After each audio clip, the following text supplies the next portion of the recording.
The committee, House Foreign Affairs Committee will come to order. I apologize for the tardiness. We had a breakfast meeting with the Secretary General of the United Nations, and you know how when you're talking about the whole world, it takes a long time. But today we're focusing on one critical part of the world. A few small housekeeping items. Congressman Adam Smith took a leave of absence from the committee in order to go on the Intelligence Committee and is no longer serving on the African and Global Health and Middle East and South Asia subcommittees. In addition, pursuant to a letter from the ranking member, Mr. Pence is not serving on the subcommittee for Middle East and South Asia. Without objections, those subcommittee assignments shall be changed to reflect these changes. And I might add that we would expect that Congresswoman Lynn Woolsey will there were a series of errors which led to her not coming on the committee at the beginning of the year, but she will be taking Mr. Smith's place once the House approves the Democratic Caucus recommendations. To the subject at hand, I'd yield myself 7 minutes. From a foreign policy perspective, we live in a quiet neighborhood. By and large, the countries of our region enjoy a shared set of values. With one notable exception, the Western Hemisphere is made up of elected democracies. Of our 3 biggest trading partners, 2 are on our border. Of our 4 biggest oil suppliers, 3 live close by. Our economies are inextricably intertwined and growing more so every day. Remittance flows from the U.S. to the region reached $54 billion in 2007. Culturally and socially, the region enriches the diversity of the United States every day and in every way. We are today one of the biggest Spanish-speaking nations in the world. About a decade ago, at the tail end of the Clinton administration, we set out on a path of inattention to our neighborhood and its problems. Here and there we teased the region by proclaiming, as President Bush did in 2000, that the Americas would be, quote, fundamental commitment of his presidency. But then grave problems appeared elsewhere, and by the end of the Bush administration, our influence and standing in our comparatively quiet neighborhood was as poor as it has ever been. After spending the 90s doing our best to promote and institutionalize democracy and the rule of law, we tacitly endorsed a coup in Venezuela. After 9/11, when we should have enlisted our neighborhood friends in a methodical and joint counterterrorism plan, we instead ham-handedly lectured a region that had known terrorism for far longer than we had. With our country's insatiable appetite for illegal drugs, we fueled a regional drug trade and its attendant violence that is today eating away at the institutions of the region's governments. And then we spent billions of dollars on a heavy-handed and ineffectual counter-drug policy that we left on autopilot years ago. Drug flows have changed little, and our emphasis on forced eradication at the expense of harm reduction has made us few friends. We aggressively extolled the virtues of trade, and then we played hard to get. And last year, in a region in which our past military involvement should cause us to move with exceeding caution, we reestablished, after 60 years in mothballs, a largely symbolic Fourth Fleet. After the fact, we explained to our concerned neighbors that it was merely an internal Pentagon matter. On April 17th, President Obama will try to change this regional dynamic when he joins other regional leaders for the 5th Summit of the Americas in Trinidad and Tobago. The good bet is that he will be prepared with open arms. He will be welcomed with open arms, especially given the fine preparation work of the summit hosts and our Caribbean friends. But expectations are high, perhaps too high. There are many questions to resolve. What can the U.S. deliver at the summit or in the near term to begin to repair our relationship? Should we walk in with a plan, or do we simply listen? Are we putting in the right people to fix this? Should we bring back the special envoy for the Americas? While our gaze was focused elsewhere, the region created a network of groups and subgroups with one common characteristic. The United States was not invited to any of them. The premier regional political organization in which we do have permanent membership, the Organization of American States, is struggling. How can we make the OAS part of the solution? Although I have no intention of making this a hearing about our policy towards Cuba, we would be remiss if we did not try to understand better how our Cuba policy plays in the bigger regional relationship. Bolivia's Morales just announced he's throwing out another one of our diplomats. Last year, he expelled our ambassador in the Drug Enforcement Agency. Nicaragua's Ortega has spent 2 years in office, confounding even the most charitable reading of his governance. And Venezuela's Chavez, with his most recent verbal tirade against President Obama, has proven it's not just all about Bush. Are we condemned in the medium term to a cycle of unfriendliness with these countries? And is there any new thinking at all about Haiti and its epic problems? With President Lula's visit days away, we are properly putting effort into our relationship with regional leader Brazil. Can Brazil help us with some of the tough issues on our plate? Does Brazil even want to? And finally, there's Mexico. President Calderon is among our best allies in the region, but a proven and solid relationship does not in itself resolve the big issues that we need to tackle together. It's only the starting point. Ronald Reagan once said that status quo is Latin for the mess that we're in. I would add that status quo ante for our relationships with our neighbors may well just be the mess that we were in. We have a unique voice in this region. We need to reestablish leadership on the positive things we believe in. But gone are the days when our influence or authority permitted us to raise our voice and get our way. It was easier, but as we look forward, it is neither possible nor wise. And let's just say it, building a wall on our southern border is not going to make any of the big problems to the south go away. Yes, it's great to be able to come home to our quiet neighborhood, but while we were away, things have changed. I think that's what we should have a conversation about today. And before I introduce our distinguished panel of witnesses, let me turn to our distinguished ranking member, Ileana Ross-Lehtinen, for any opening comments she may wish to make. Thank you so much, Mr. Chairman. Welcome, witnesses. As the chairman had said, democratic institutions in our hemisphere are under increasing assault from internal and external actors. We must help fight this trend, not by engaging with leaders who are demonstrably anti-American and anti-democratic in the hope that they will miraculously change, but instead by standing firmly with our democratic allies and defending freedom as a central tenet of our policy in our Western Hemisphere. With Ban Ki-moon, I just had the opportunity to discuss the absurdity of having a human rights abuser like Cuba sit on the UN Human Rights Council.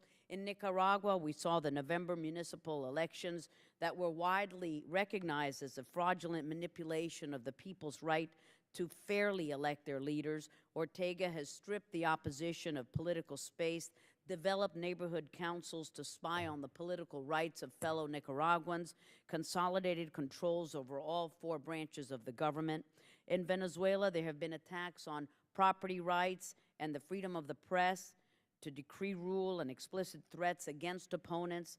Chavez is gradually stripping the people of their fundamental rights, and his ongoing anti-Semitic incitement is of particular concern to me. Since Venezuela was listed by our State Department as a state sponsor of anti-Semitism in 2008, Chavez has only worked to further stoke the fires of anti-Semitism. With the support of countries like Venezuela, Nicaragua, Cuba, Bolivia, and Ecuador, a realignment is taking place with rogue regimes such as Iran. Iran is working to expand its influence within the region. The Argentine government concluded that the 1994 attacks on the EMEA Jewish Community Center was, quote, decided and organized by the highest leaders of the former government of Iran, whom entrusted its execution to Hezbollah, end quote. The EMEA case demonstrates that the Iranian regime has used its embassies abroad to extend its radical goals. Defense Secretary Gates said, "I'm concerned about the level of subversive activities that the Iranians are carrying on in a number of places in Latin America. They're opening a lot of offices and a lot of fronts behind which they interfere in what is going on in some of these countries," end quote. Bolivia and Ecuador are 2 recent hosts of Iranian embassies and resumed their baseless accusations against the United States. Blaming dissent on the interference of the U.S., Bolivia's Evo Morales has expelled our U.S. ambassador and another American diplomat, kicked out our entire DEA presence, removed some USAID personnel and programs, and forced our Peace Corps volunteers to pull out.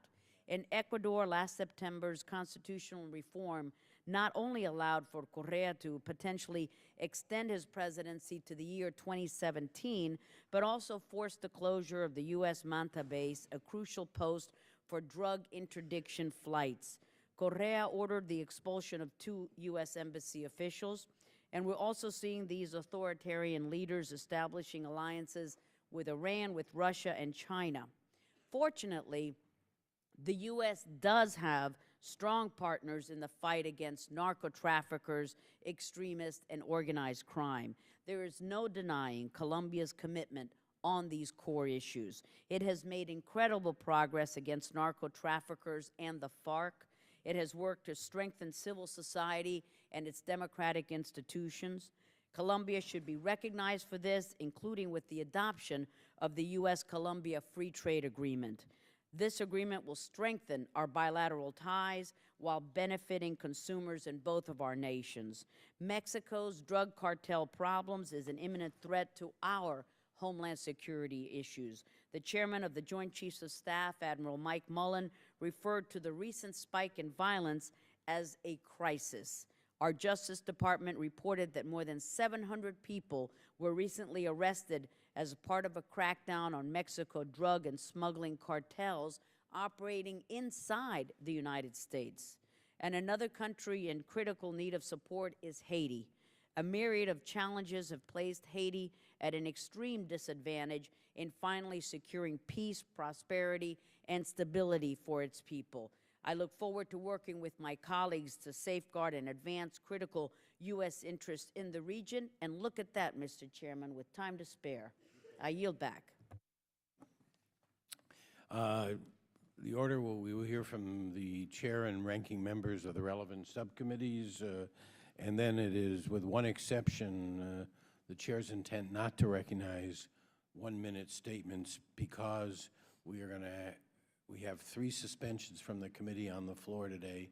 We're going to have votes around 11:45 or 12, and I want to try and get the witnesses' testimony and as many members to have questions as possible, because my guess is once we recess for the votes, unless I won't be able to come back, and I'm not, we'll see whether the members were.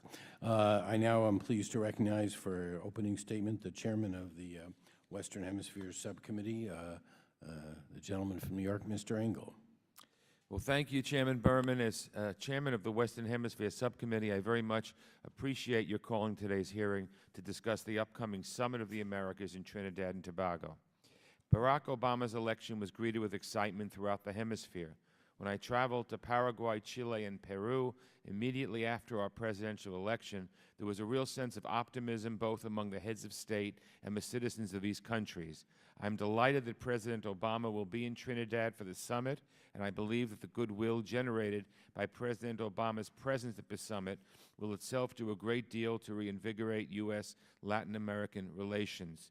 I will be leading a congressional delegation to the summit, and I look forward to working with the Obama administration as the summit approaches.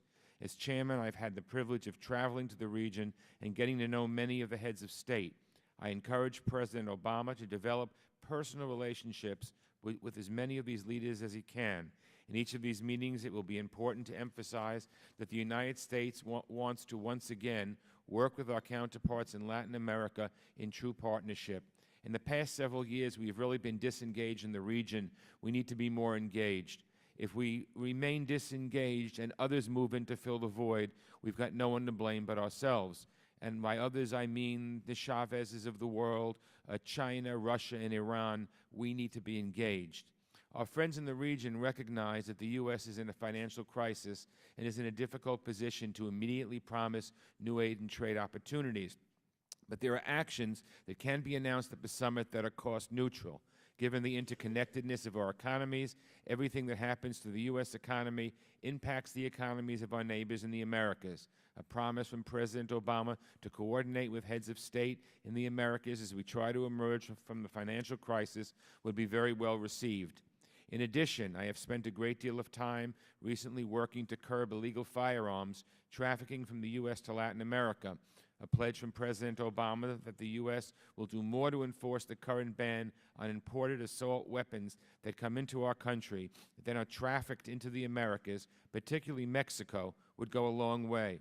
Finally, sending the Inter-American Convention against the illicit manufacturing of and trafficking in firearms, ammunition, explosives, and other related materials, SIFTA, a 1997 treaty that the U.S. signed, sending that to the Senate for ratification in advance of the summit would be another opportunity to show our commitment to our neighbors. Finally, Mr. Chairman, the summit must not be the high point of our relationship with Latin America and the Caribbean. Rather, it must represent a new beginning where the U.S. shows real respect for our neighbors to the south and pays sustained attention to this important region. In fact, I think President Obama should bring Secretary Clinton's reset button to the summit as a symbolic way of showing that we are ready for a change in how we deal with the region.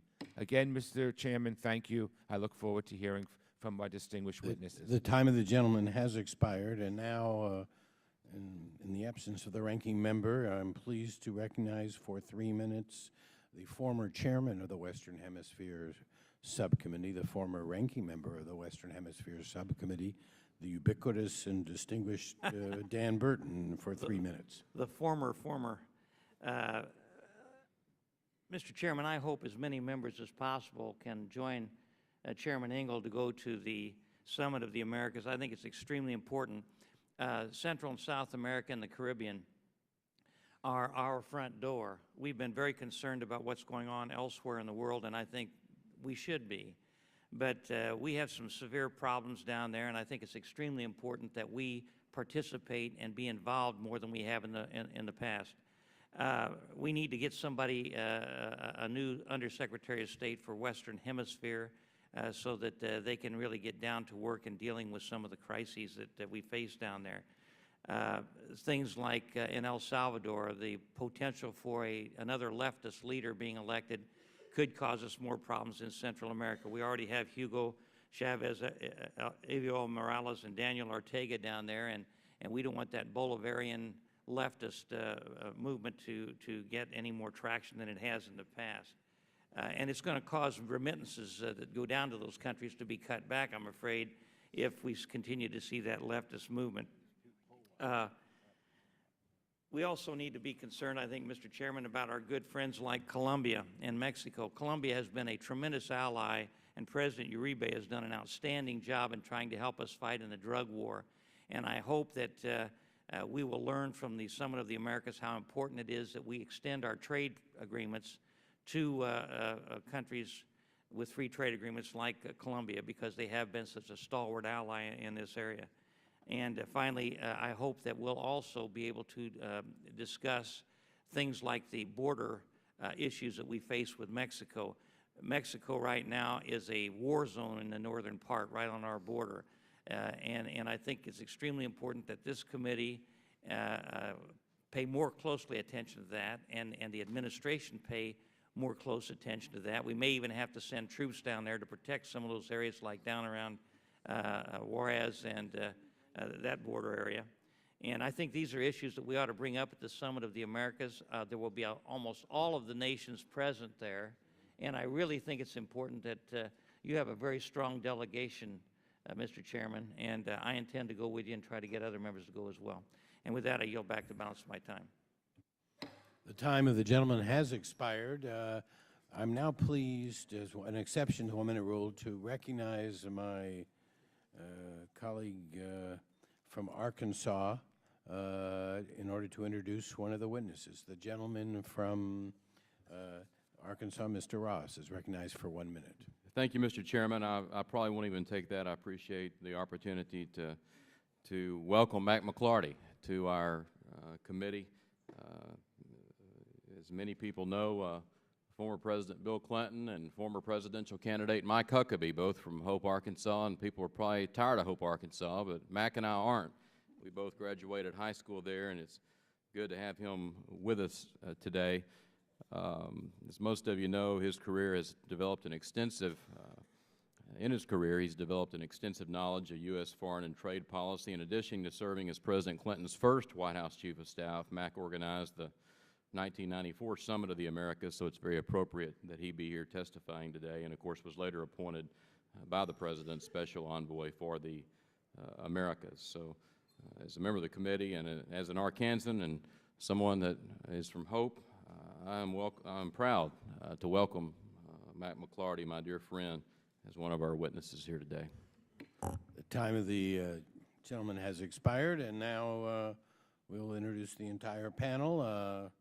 Some people know introduction, but Mack McLarty's going to get two. He is president of the international advisory firm McLarty Associates and chairman of the McLarty Companies, a fourth-generation family transportation business. As the gentleman from Arkansas mentioned, we all know him for his years in the Clinton administration. He served as chief of staff, counselor of the president, and of particular note for our hearing today, the first special envoy for the Americas. He's the recipient of the highest civilian honors of Argentina, Brazil, Chile, Mexico, Nicaragua, Panama, and Venezuela. He's a senior counselor to the Center for Strategic International Studies, a senior international fellow at the U.S. Chamber of Commerce, and is a member of the Council on Foreign Relations. Our second witness, Peter Hakim, is president of the Inter-American Dialogue, a Washington-based center for policy analysis and exchange for Western Hemisphere affairs. Mr. Hakim previously served as vice president of the Inter-American Foundation, worked for the Ford Foundation in both New York and Latin America.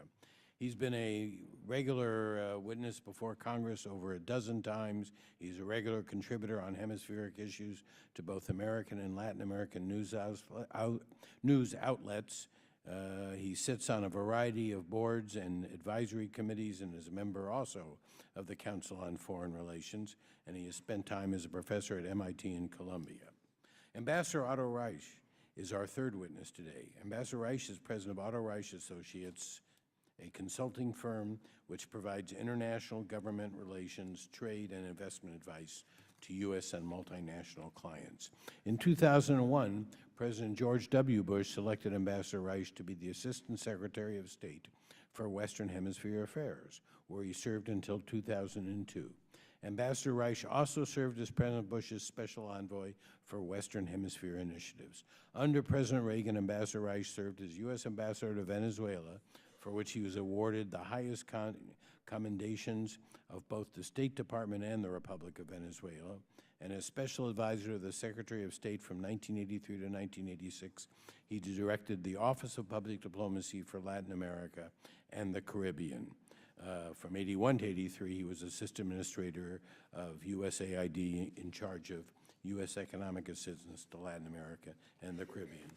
Thank you for being here today. Mr. McLarty, why don't you start? Okay.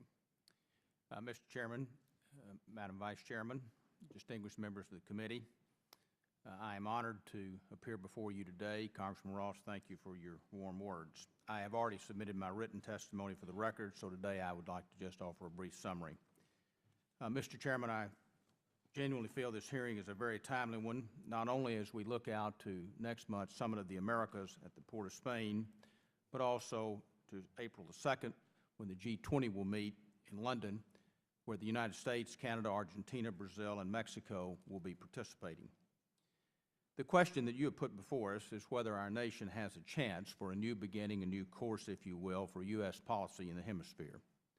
I believe we do, and I believe we must seize it, not only for the opportunities that will create, but for the risk we will face if we do not. Because the kitchen table issues that affect your constituents, our citizens, and our country's daily lives, like the economy, i.e. jobs, energy, the environment, security, can only be managed, at least managed successfully, by working directly and concretely with nations in our hemisphere. While all of the hemisphere leaders are, of course, familiar with our new president, and he has already met personally with Mexican President Calderon, Canadian Prime Minister Harper, and will meet this Saturday with President Lula from Brazil, the summit will be President Obama's first formal introduction to most of his hemispheric counterparts. Some have suggested that the president should go to the port of Spain in a listening mode. I agree, inasmuch as our Latin and Caribbean partners have little interest in hearing a lecture. But for the summit to meet its full potential as a forum, where, as Eric Farnsworth of the Council of the Americas has written, serious issues are seriously discussed, he'll have to do more than just listen. The president needs a framework for sustained engagement that treats our neighbors with dignity and respect for their individual and collective concerns, and that shows, as my colleague Peter Hakim has described, that the United States can now be counted on as a dependable partner and a responsible neighbor in achieving common objectives. So what are the elements of that framework? First, the president needs to get his Western Hemispheric team in place, complementing the fine work that Assistant Secretary Tom Shannon has done with ambassadors in place from Ottawa to Buenos Aires to Bridgetown. I think, importantly, he does need to appoint a special envoy for the Americas. President Obama promised to appoint a special envoy for the region. It's time to get it done, as a signal to the quality of attention his administration intends to devote. Second, I believe the president must direct the rest of his cabinet, not just state and his economic team, but also Homeland Security, the Department of Defense, Agriculture, Energy, EPA, and more, to engage on a regular basis in ministerial meetings with their regional counterparts. Third, he should have a blueprint for engagement with each country beyond the summit, such as regional meetings with the Caribbean countries and Central America, continuing the North American summit process, regular bilateral consultations with Brazil and Mexico, hemispheric powers in their own right. And finally, I believe he should call for a bipartisan task force or action group with members of the executive branch and of Congress to monitor and encourage summit follow-through and promote collaboration with hemispheric counterparts. He should meet regularly with this group and insist on benchmarks for progress. At the summit itself, the number one priority will be the United States economy. And the most important thing the Obama administration can do for our hemispheric neighbors is to get our own economy going again. Our summit partners want and deserve regular consultation. And frankly, they may have some good ideas to offer. In particular, they want to be assured the United States will not respond to our domestic challenges by building protectionist walls. Many of the countries in the regions that have implemented sound policies have lifted millions from poverty to the middle class. But we should keep in mind the risk that this economic crisis poses for the stability in the region. More than 20% of the population in Latin America and the Caribbean lived on less than $2 a day even before the crisis struck. If economic turmoil leads to social unrest, it could put a strain on the region's fragile democratic institutions. The next item that's already been noted by a number of distinguished members of the committee has to be the security situation in Mexico and its neighbors in Central America. I want to be clear. I do not believe Mexico is a failed or failing state, but the alarming level of violence needs to be gotten under control for the Mexican people, for the stability and safety of the border region, and to preserve the rule of law. Building on the bipartisan passage of the Merida Initiative, the United States can play a meaningful role by absolutely clamping down on the flow of arms across our border and stepping up prevention and treatment efforts to reduce our own drug demand, and supporting Mexico's efforts to strengthen civilian institutions. I would respectfully urge President Obama to consider putting Vice President Biden in charge of this vital effort working closely with Homeland Security Secretary Janet Napolitano. In addition to the Vice President's extensive experience in law enforcement and judicial matters, his appointment would signal a U.S. commitment at the highest levels. On trade, I think President Obama sent the right message during his visit to Canada last month when he said that his desire is to grow trade, not contract it. He should make good on this pledge by coming to the summit with the U.S.-Panama FTA in hand, or at least a clear strategy for passage, and a strong forward lean on the U.S.-Colombia FTA, as long as labor and human rights benchmarks are included.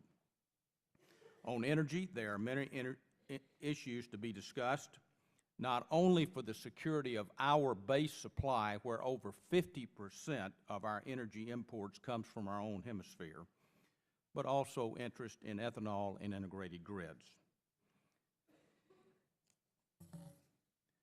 On the environment, the Brookings Commission study recommended establishing a regional subgroup for climate change cooperation to coordinate positions in advance of the Copenhagen conference. I think that would increase our influence in that conference and perhaps achieve a more positive outcome. Another priority area is the joint efforts of lifting people's lives, the basic fundamental tenet of any working democracy, through the support of education, public health collaboration, continued commitment to the Millennium Challenge established by President Bush.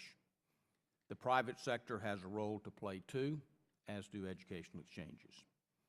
On immigration, I think the time has come to move forward with a comprehensive immigration reform, and the United States will need to work closely with our hemispheric neighbors to succeed. I recently had the privilege of co-chairing a Council on Foreign Relations task force on this topic with former Governor Jeb Bush. Effective immigration policy must begin by securing and safeguarding our borders.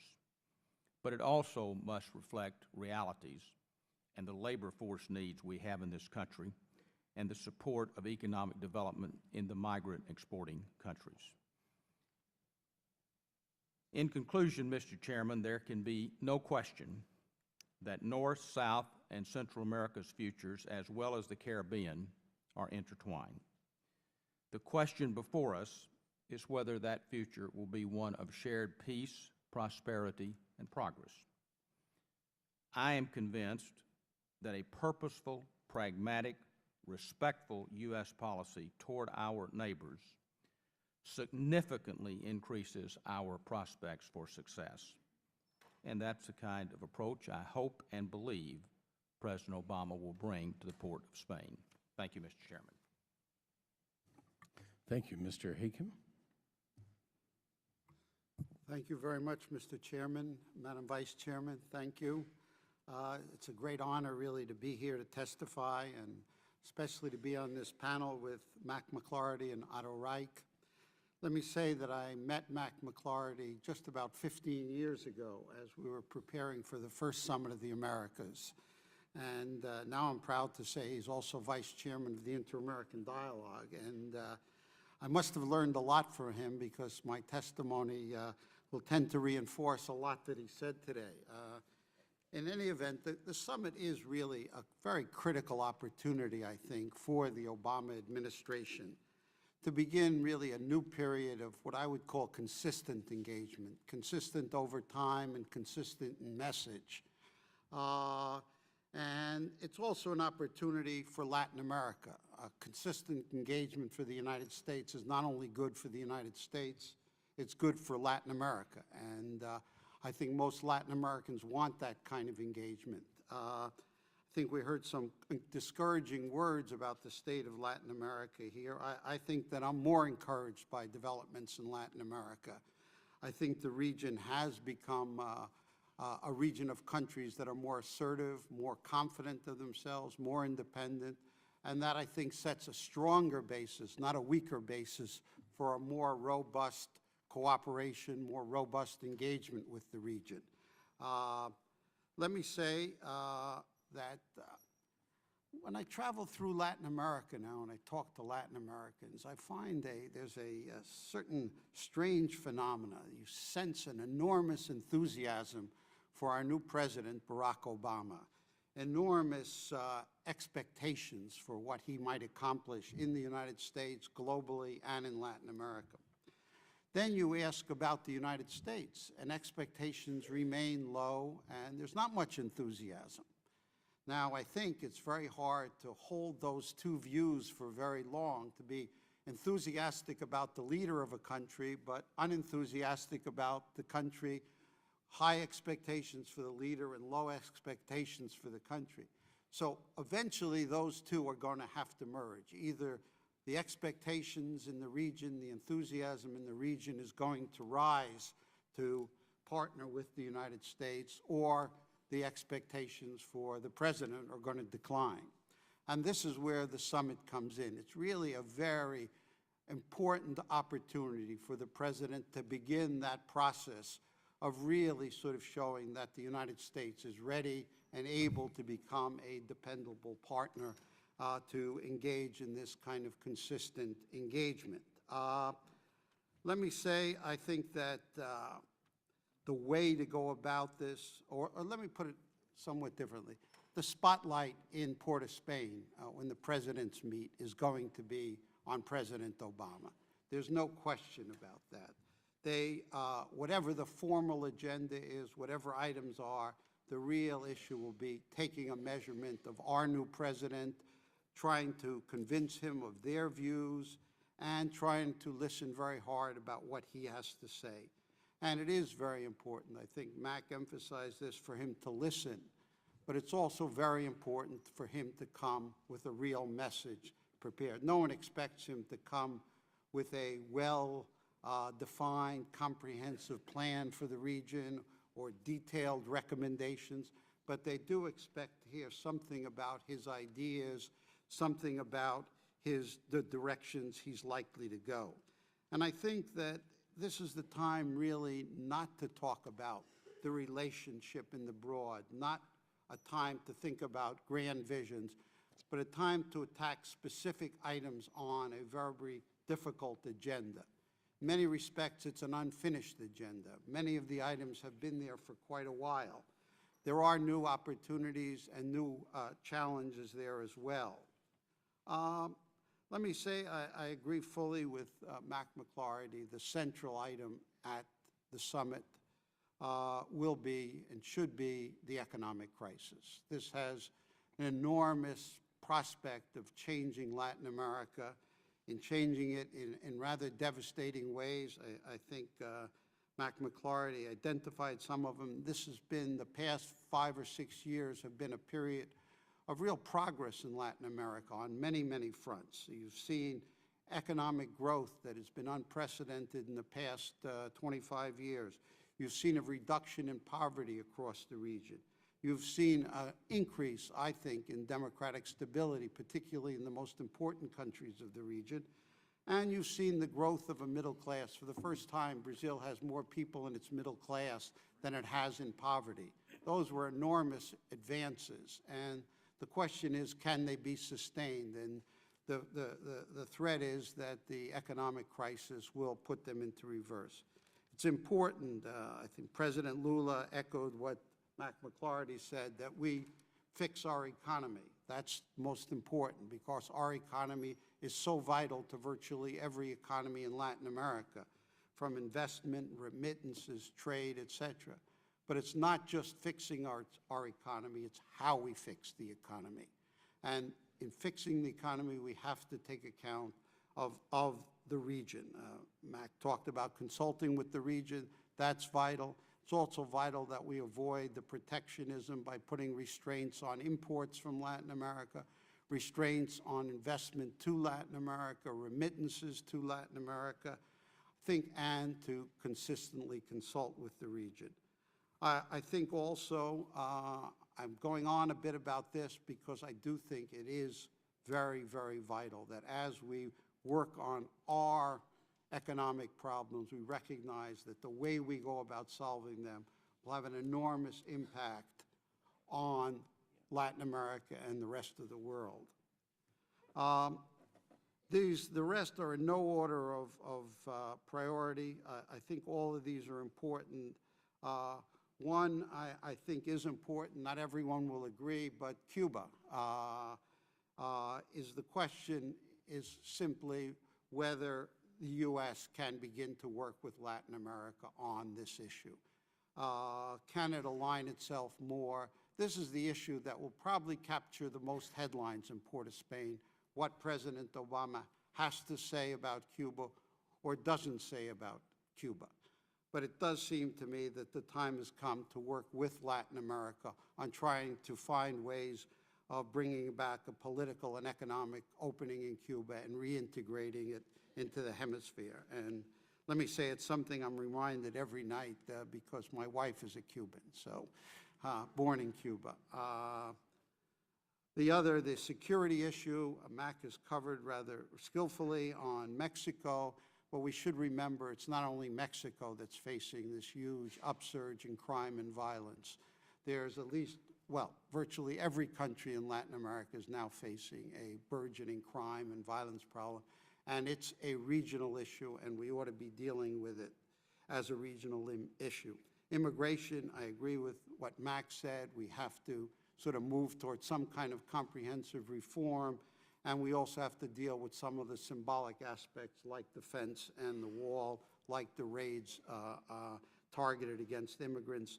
Trade, I just want to emphasize very clearly, I think we have 2 trade agreements that we've negotiated in good faith with 2 close allies of the United States. I think to show our credibility, our dependability, we really have to find a way to move forward with those agreements. Clearly, in the case of Colombia, there are concerns about human rights, but these can be resolved. Colombia is willing to resolve them, and there's no reason not to begin to try and move forward on that. And let me just suggest there are lots of other issues here, and I don't want to take up lots of time, but one is that the Caribbean has always been seen as a neglected, ignored area. They themselves. This is the first summit that's taking place in the Caribbean. It's really very important that the President have a message to the Caribbean. They have the problems of the economic crisis, the security problems, et cetera, and we ought to be able to begin to sort of relate, and particularly at this summit. Haiti, which is part of the Caribbean, is a particular issue. We've had enormously good inter-American cooperation on Haiti. It's almost a model with Brazil leading peacekeeping, the Chileans involved, the Argentines involved. Canada has made Haiti a priority. This is something we should build on and recognize it's going to take a long time. And finally, the Latin Americans are going to be very interested in what we have to say about global issues. They are a continent that has really emerged. They are playing a global role. They'll want to hear what the U.S. is doing in the Middle East, how it's resolving the Iraq War, its relations with Iran. I think those should not be ignored. The Hemisphere is part of the world, and the leaders of the Hemisphere will be very interested in what the U.S. is doing globally. Thank you very much. Thank you. And Ambassador Reich? Thank you, Mr. Chairman. Ranking Member Ross Lettman, members of the committee, it's an honor to be back in this room and to talk about something as important as the summit. In just the 3 years listening to you generously relate my experiences, Mr. Chairman, from 2002 to 2004, I personally accompanied the President of the United States to 6 summits in this hemisphere. 1 UN summit, 1 APEC summit, 1 Summit of the Americas, and 3 sub-regional summits. Summitry is important, but I would like to restate some obvious facts about summits, perhaps from the inside, that may or may not have been obvious. A summit meeting of this hemisphere presents opportunities as well as risks for the United States. Not all the countries in this hemisphere are good neighbors. Some undermine democracy at home and abroad and threaten regional peace. The U.S. should actively help the good neighbors, reject the destructive, and persuade the ambivalent to rejoin the community of democracies. But we should not delude ourselves. We must deal with the world the way it is and work to improve it, not think that all leaders are good for their people. The summit is an opportunity for our president to listen to our neighbors' concerns, but most importantly to restate what the United States stands for. A president stands for a nation, and our nation stands for freedom and democracy. And there lies one of the risks. There's a risk that the summit may descend into chaos, as it did in Mar del Plata, Argentina, in December of 2005, when a small group of undemocratic leaders decided to gratuitously attack the United States. In the best of neighborhoods, there are dishonest, abusive, or violent persons. In some neighborhoods, there are drug traffickers, thieves, and murderers. Why is it that we understand that reality when we lock the doors to our homes at night, but not in our foreign relations? There are leaders in this hemisphere who have aided and abetted drug trafficking, massive corruption, and hideous human rights violations. They know who they are, and several agencies of the U.S. government also know who they are. More than one of them will be present in Trinidad for this summit. We should listen to our neighbors when they uphold common values, but we should not listen when they put expediency ahead of principle, when they use a summit to embrace a military dictator, as they did, literally, with Cuban General Raul Castro in the Rio Group meeting in Brazil this past December. Warning signals of the risks at Trinidad abound. 2 weeks ago, Hugo Chavez said he was indifferent about meeting U.S. President Barack Obama at the summit.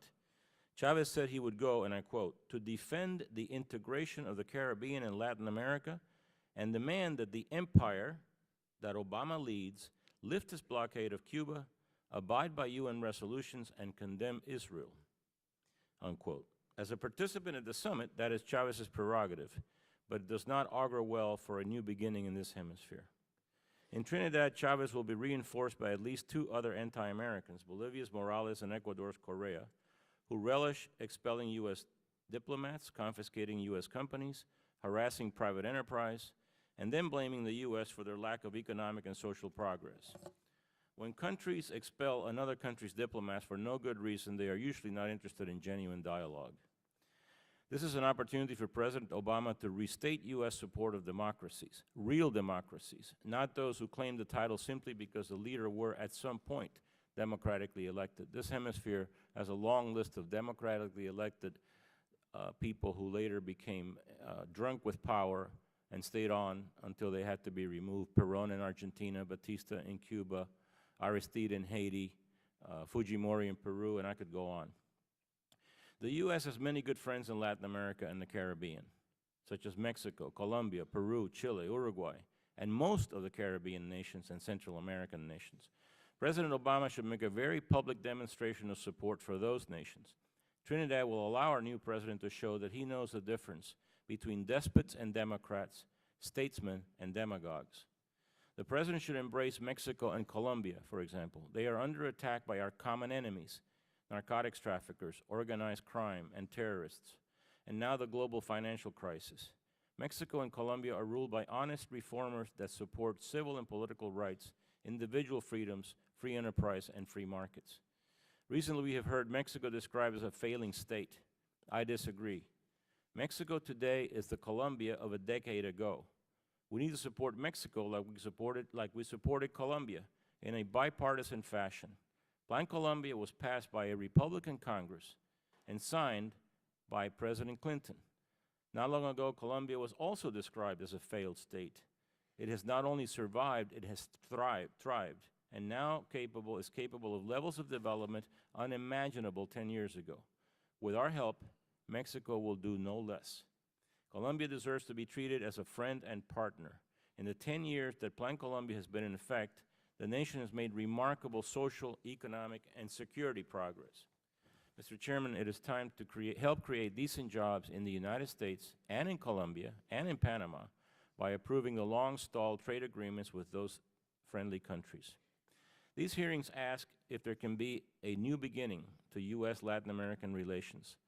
We must also ask whether it is possible to establish a relationship of trust with governments that violate human rights, that invite the Russian naval fleet to maneuver in the Caribbean, that allow passengers on flights from Iran to land in their capitals without checking travel documents, that purchase weapons factories to manufacture hundreds of thousands of AK-47 assault rifles, that allow Revolutionary Guards to be assigned to Iranian embassies under diplomatic cover, and whose high officials are accused of conspiracy to abet drug trafficking. The same Hugo Chavez who says he is coming to the summit in Trinidad to demand the U.S. unilaterally lift sanctions on the Castro dictatorship and condemn Israel is the leader of a government that just this week saw 3 senior officials, including a close aide to Chavez, accused by the U.S. State Department of assisting narcotics trafficking from Colombia in an annual report that describes Venezuela as a, quote, major drug transit country, unquote. In conclusion, Mr. President, President Obama said the following in his inaugural address, and I quote, "To those who cling to power through corruption and deceit and the silencing of dissent, know that you are on the wrong side of history, but that we will extend a hand if you are willing to unclench your fist," unquote, unquote. We may not know for years if a new beginning in hemispheric relations will be achieved at this summit, but if President Obama reminds our friends, our adversaries, and the ambivalent of those words in his inaugural address, the U.S. will be well served in Trinidad.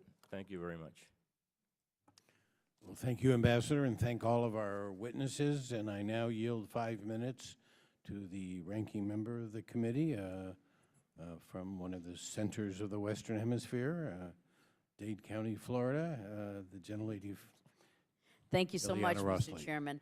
And I indeed have a whole host of questions, but I'd like to yield my time, if I may, to Mr. Mack of Florida, the ranking member of that subcommittee. Thank you, Mr. Chairman, for your generosity. Gentlemen, Thank you. 5 minutes.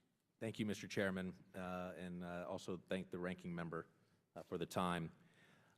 And this is a most important hearing, I think, Mr. Chairman, as we move forward. We have seen, I guess I'll start by saying I think I disagree with some of the statements that have been made by the panel. When I look at Latin America, I see real concerns on the horizon. You see a continuing influence by Hugo Chavez and others in growing away from freedom and democracy and liberty and moving more towards a socialist, communist dictatorship type of governments. And that is not good for the people of Latin America, and it's not good for the United States. But I do think the summit offers a real opportunity for the United States to show it is serious about engagement in Latin America. And I think it's critical that as we move forward, we are clear to our neighbors that that we want to support those who support us, that we want to strengthen our ties with our allies, that we want to walk hand in hand, shoulder to shoulder, with those that believe in freedom, democracy, liberty. And for those that don't, for those that have turned their backs on the concept of freedom, I think we need to be tough. And I think we need to suggest and tell them that we don't, I don't know how we can continue to support countries that are looking for every opportunity to turn away from us. I think the President has a real opportunity at the summit. And I think all of us have talked about what it is, what kind of symbols can the United States or the President take to Latin America or to the summit. And I think the most important one is a sense of fairness and a sense of hope, and that we do so by supporting those that support the United States, and that we show strength in opposing those who do not believe in the idea of freedom and democracy and liberty. So I'd like to ask one question to the Ambassador. You made some serious allegations in your remarks that at least one of the heads of state attending the summit will commit serious crimes or have committed serious crimes. I'd like to know who they are. And also, to Mr. Hakim, you talked about Cuba and looking at and changing the policies, our policy towards Cuba. I would ask you, in changing policies with Cuba, are you suggesting that somehow, if the Castro brothers were to somehow get their hands on more money and more prosperity for themselves, that would somehow move out into the rest of Cuba? I don't think so. And I don't think, this argument somehow that we're going to start supporting someone with a record like the Castro brothers is crazy to me. They've done nothing to show that they're interested in supporting or in enhancing the lives of the people of Cuba. They've done everything to suggest that all that they want to do is support their own lives and enhance their own lives through an iron fist mentality that destroys every hope that everybody in Cuba wants to have. And so this talk that we keep hearing about changing our policy with Cuba, I think it's irresponsible to suggest that without backing it up with how you think that's going to help the people of Cuba when you have the Castros in charge who are bound and determined and do not want to see prosperity for the people of Cuba. So with that, I would ask for comments from the panel. Thank you. The gentlemen have 1 second each to.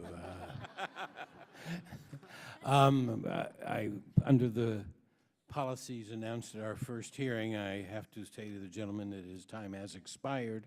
The two issues that you've raised, I feel, can be worked in through this hearing through other people, and I now call on the gentleman from New Jersey, Mr. Payne, and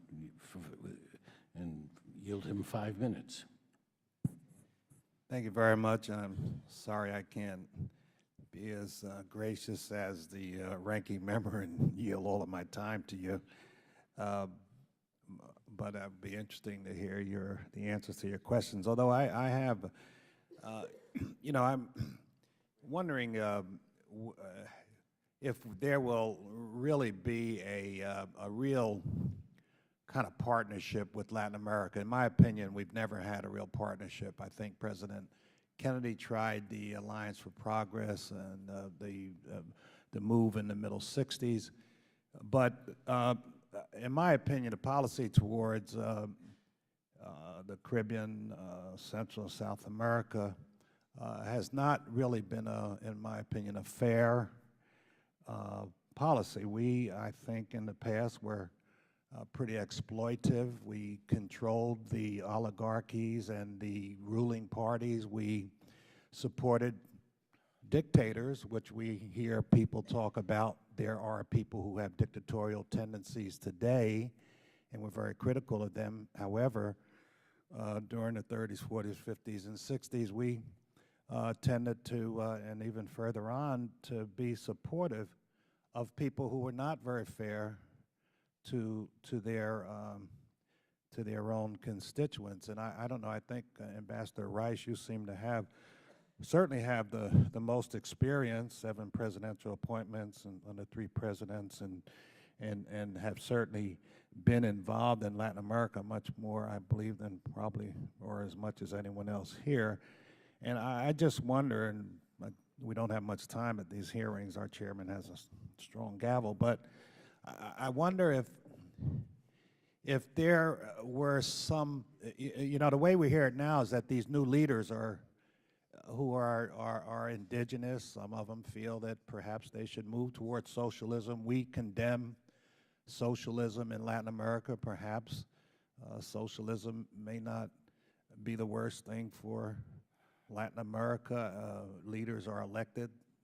They're elected primarily, I guess, because they're looked at as those who can change the plight of their people. There's abject poverty in Latin America. There's the wealthy tend to do pretty well. And so I'm just wondering, did we ever have a flawed policy in your opinion? I mean, listening to the way you're speaking is that all of this new stuff is wrong. Therefore, I guess you can logically conclude that what was going on in the past was all good. And I just wonder, you know, like in Venezuela, was it a great government and leadership in Venezuela in the old days? Did Bolivia have a very just leader? Because we hear about the new leader of Venezuela is very bad. The new Bolivian leader is not good for their people. Of course, it's clear that there's a very strong criticism of Castro, and he has really kind of ruled with an iron fist and not allowed people to have expression. Is there any way, I mean, if we go down there with this opinion, is there any way that we can change policy? Or was the policy in the past good in this new regime of leadership bad? Maybe you could, in about the 2 seconds I have left, if you could say something about Minute and 10 seconds. Okay, very quickly.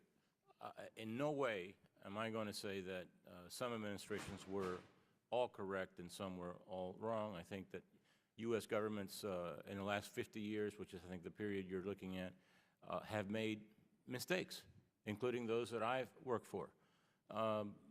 However, I think that we learned from the lessons of the 40s, 50s, and 60s that you mentioned, and by the 70s and 80s, our bipartisan policy, and although I'm very critical of, say, of former President Carter in some things, I'll give him credit for beginning the human rights policy that President Reagan really picked up and ran with.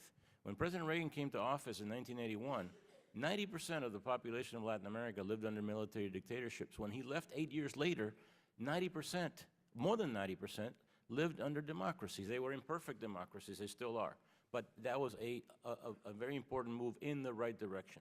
Under President Reagan, we tried to help the people of the Caribbean. I'm proud to have been rebuffed by baby Doc Duvalier. He would not receive me when I was head of USAID for Latin America and the Caribbean, because I said that we were not going to give money to a corrupt government that violated human rights. Ambassador, I'm sorry to interject, but the time has expired. But again, I have confidence you'll have a chance to expand on that. Yes, The gentleman from California, Mr. Rohrabacher, is thank you very recognized much, for 5 minutes. Mr. Chairman. And let me just welcome Ambassador Reich, an old friend and who I have worked with over many years, and just call attention to his last statement and underscore that when President Reagan became President of the United States, 90% of the people of Latin America lived under dictatorship. 8 years later, 90% of the people of Latin America lived in democracies. That was no accident. That was a strategy that we would change. It was a change in the Cold War strategy of using democracy as a means to promoting something positive to defeat communism, rather than simply being against communism and supporting caudillos like Somoza and others that had dominated Latin America for so long. And let me just note that Ambassador Reich played an important role in that transition, and for that, the American people should be very grateful. Unfortunately, we see what was accomplished during the Reagan years and since seems to be eroding today. We see very dangerous trends in Venezuela, of course, and Bolivia, and even in Nicaragua, where the Democratic opposition was split in Nicaragua, and a former Marxist authoritarians are now back in power. Those things should be of great concern to us.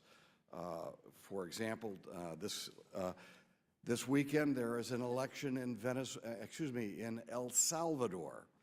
The election in El Salvador this weekend should be of great concern to all of us. We have former communist guerrillas, people who would have instituted a communist dictatorship on that country, who now are participating in the democratic process, are running neck and neck with people who are committed to democracy and have brought friendship and progress, friendship to the United States and progress to their own people.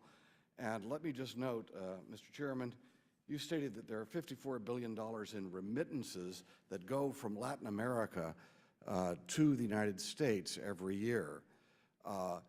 If we end up with left-wing cadillos, which are replacing those former right-wing Somoza-type cadillos that dominated Latin America, we should not be expected to have the same policies toward those governments as we do towards democratic governments. Specifically, if countries like El Salvador decide to turn to the left and to anti-American regimes like the FMLN, then they should not expect to have a policy that permits the $4 billion of remittances that come from the United States to El Salvador. That should be true of other countries as well. Ambassador Reich, what I'm getting at is the people of Latin America who decide to go with democracy and decide to be friends of the United States should be treated differently than those governments that become hostile to us. Would you agree with that as a fundamental proposition in dealing with Latin America? May I? Yes, Congressman Rohrabacher, I do agree. The United States simply doesn't have the resources to be equally generous, let's say, or open with every country in the world. When a country, a government, decides that it is not going to be a friend of the United States, when it decides to undermine our interests, whether it be on the international scene or even domestically, for example, by violating the rights that we consider important, or by kicking out our DEA offices that we consider important, or by throwing out a military base, as in Manta in Ecuador, that helps the entire region in the surveillance of anti-narcotics, or when they confiscate U.S. properties or expel U.S. diplomats. I think they're sending a signal that they don't want to be our friends. Now, that doesn't mean we should break relations. It means we should certainly not subsidize them. Right. I have said when I was a government official that we should not have normal economic relations with countries that are hostile to the United States. I don't know that that's a very radical I think when the people of El Salvador and other countries go to the polls, they are determining the government that they will have, and they are also determining their relationship with the United States. They should know that if they choose a hostile government to the United States, like the MFLN down there in El Salvador, then that will be determine the policies we have on things like remittances and other economic cooperation. Thank you, Mr. Chairman. The time of the gentleman has expired. To abuse the privileges of the chair, the $54 billion that I referred to was not foreign assistance appropriated from taxpayers' funds. It was the size of individual remittances to this hemisphere, made by individuals under their own freedom of choice, and I just want that we permit them to do that. We permit those remittances. I thought we were against takings, but, well, never mind. The gentleman from New Jersey, Mr. Sirius, is recognized for 5 minutes. Thank you, Mr. Chairman. Thank you for holding this very important hearing today. You know, one of the challenges facing the Obama administration is how to best deal with the current poor relations with countries such as Nicaragua and Bolivia. How do we move forward in light of blatant hypocrisy regarding fair elections and dismissal of U.S. diplomats? And do you anticipate any confrontation from these countries at the summit, either one of you? Mr. McLarty. I think you raise a very fair question. I think we have to be very thoughtful in how we approach some of the relationships that you note, and where there have been positions taken that are clearly either not in our interest or more specifically disrespectful of our government. I think we have to be very firm and clear in that regard.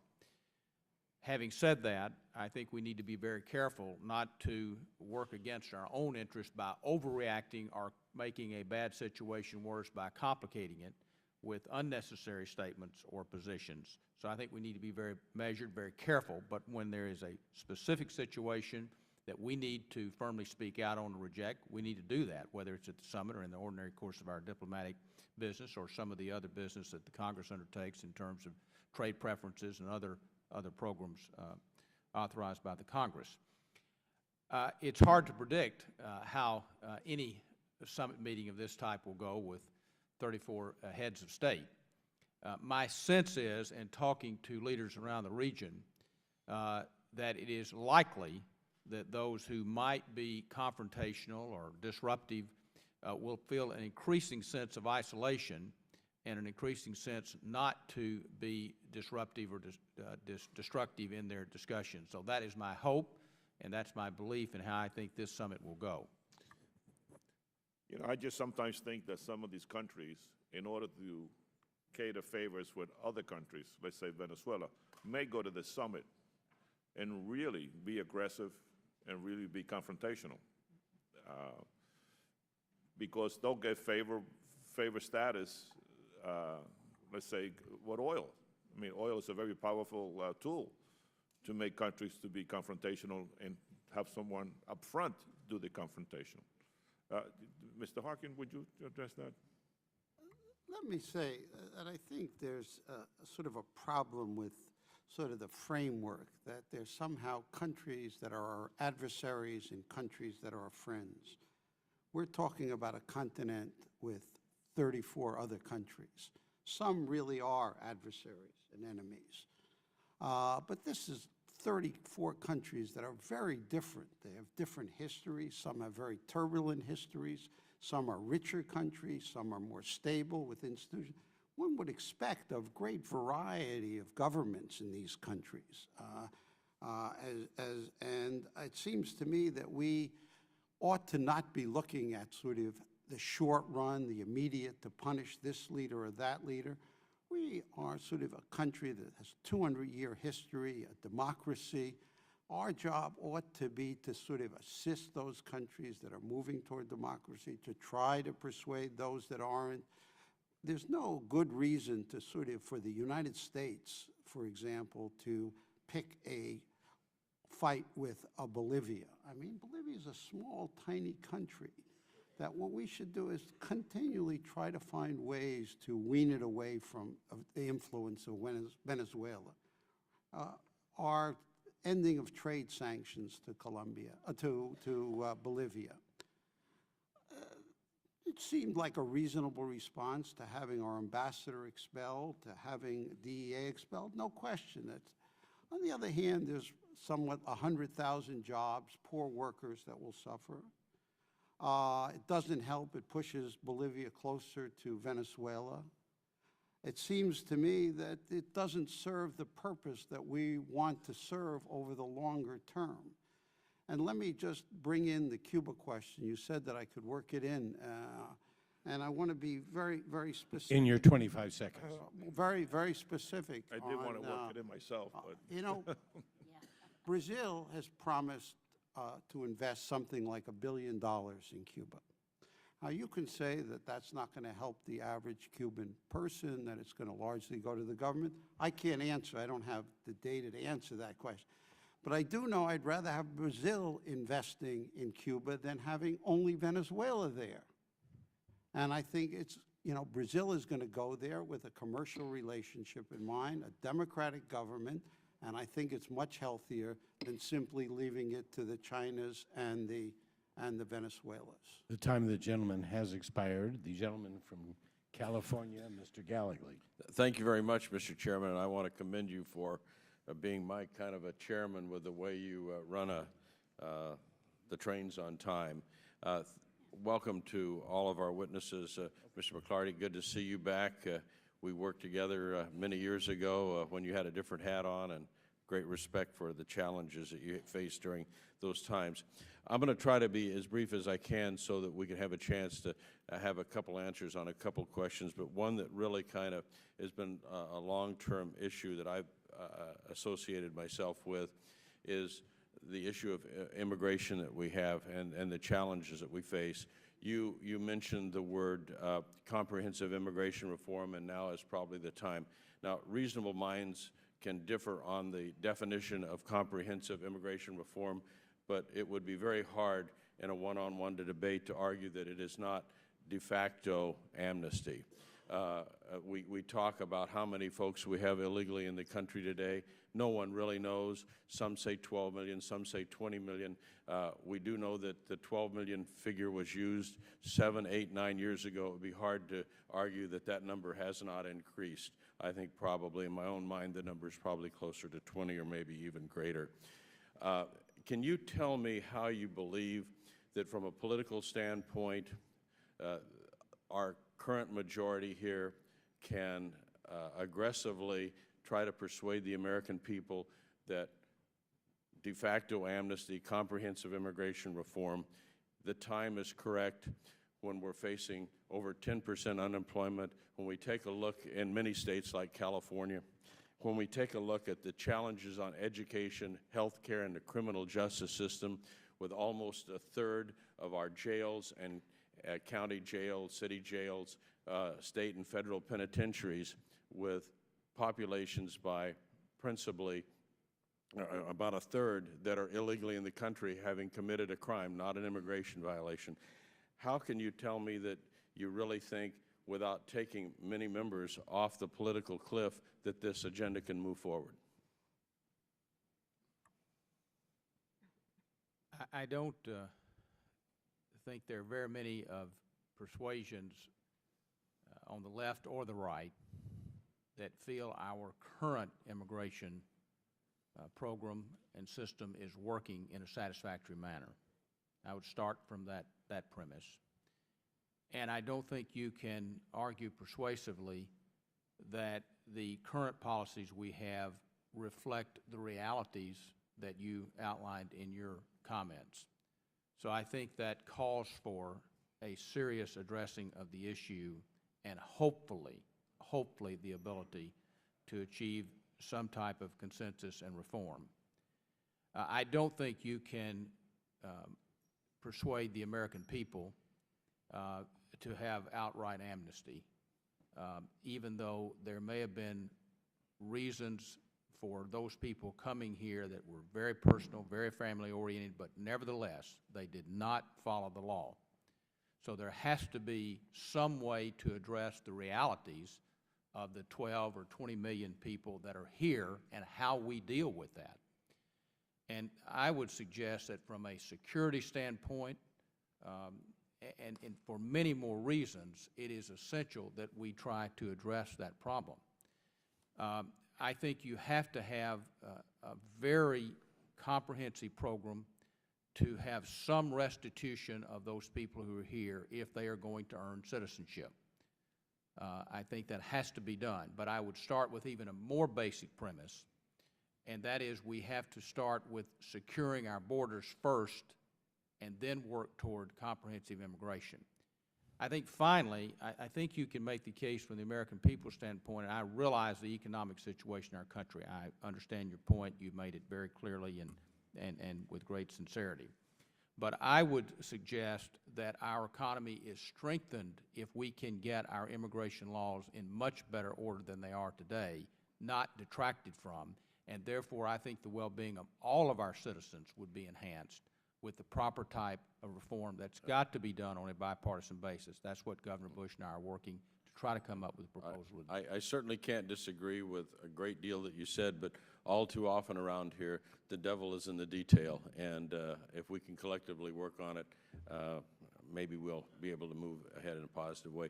I wanted to talk about Iran, but I see my time is down to 1 second, and out of consideration for my chairman, who I admire greatly, I yield back. I appreciate that, and given the subject you talked about, I will refrain from abusing the privileges of the chair. The gentleman from Texas, Mr. Green, is recognized for 5 minutes. Thank you, Mr. Chairman. I ask unanimous consent to have my statement placed into the record. Without objection, that'll be the order. Coming from Texas, obviously, Latin America is very important to us, and particularly in energy. Many argue that the energy security is an area where there's broad consensus in the hemisphere and it should serve as a launching point for cooperation. In fact, this is one of the three main themes of the upcoming summit. And additionally, in May of 2008, in a campaign speech, President Obama proposed an energy partnership of the Americas. Having traveled with our Western Hemisphere Subcommittee to Bolivia, and their problems with energy are really not with the United States, it's actually with their neighbors. And a good example, although Ecuador and obviously Venezuela is a different situation. How do y'all recommend that President Obama approach the topic of energy security at the summit, and then our policy with Latin America more broadly on energy, both in Latin America but also for our own citizens? Mack. Well, Congressman Green, I think we've had discussion and dialogue this morning about the proverbial glass being half full or half empty, and we've appropriately, I think, discussed some of the concerns and deep concerns, problems, and emotional issues that we all feel about the region. Energy is clearly, the glass is half full. This is an area of enormous opportunity and logical cooperation. And I think it certainly goes to our economic and security in the United States. And I think many of the major countries in the region are very receptive and have already demonstrated that, particularly Brazil. The fact that we're holding this meeting in Trinidad and Tobago, I think one of our largest natural gas producers to the United States. I mentioned in my testimony, Mr. Chairman, that 50% of our energy comes from this hemisphere. So it's a very logical area for us to deepen our relationships and partnerships, and particularly in the renewable energy side. You have Brazil as one of the few countries in the world that is truly energy independent because of their very skillful use of ethanol and their bountiful blessings of sugarcane in their country. But they've been very, very skilled in that regard. So I think there's a lot of areas we can work together. Obviously, with the state of Texas, it's a natural you'll have some major private sector players that will understand that, and we would be foolish not to take advantage of that in the Summit of the Americas, and not only to discuss at the summit, but have an ongoing effort with our Secretary of Energy and other key cabinet members. Any other responses? Yes, just quickly, probably Mr. Delahunt may think that I'm picking on Venezuela a little too much, but part of our energy problem, frankly, relates to the fact that Venezuela's oil production has dropped by 1/3 since Mr. Chavez has come to office. We are far too dependent on oil from other sources from outside our borders, as President Obama has said, and other presidents of the United States. And I think it's particularly important, especially at a time like this, where the price of oil is relatively low, certainly relative to where it was 6 months ago, which is 9 months ago, $147. At $45, we should take advantage of that and begin to end our dependence on unstable countries led by unstable leaders, such as Venezuela and others, not just picking on Venezuela, but other countries, and develop our own resources. Okay, thank you. I only have time for one more question, because this committee held a number of hearings last Congress, and I'm a supporter of the Merit Initiative and what's happening in Mexico. Again, having a lot of friends and spending time in Mexico real often myself, seeing the tragedy of what's happening in northern Mexico. In my concern right now, in fact, it was a meeting, a Texas delegation bipartisan today, on moving the equipment that was made, all the decisions made to there. And to extent, what do you believe the United States needs to review its counter-narcotics efforts, and what recommendations do you have in this area? And do you expect the drug policies to come up at the summit? And additionally, what can we do on our side of the border to help reduce the violence? We had hearings on trying to get control of the firearms that come from the United States, and particularly Texas, to Mexico. And some folks have heard it, and Mack, you understand it. In Texas, we think our God right to own every firearm there is, so we don't want to export them to Mexico. And but we also know that we have to deal with it on that side of the border, but also the technology and the help that we want to give the Mexican authorities. Thank you, Mr. Chairman. The time of the gentleman has expired. The gentleman from Arkansas, Mr. Boozman is recognized for 5 minutes.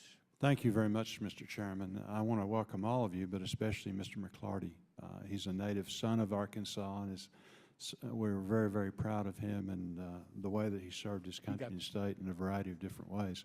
One of the things I'd like to ask, that's certainly related, I grew up in Fort Smith, Arkansas, and through the years we've seen a number of different situations where, because of economic plight, we've had a number of refugees, pass through there.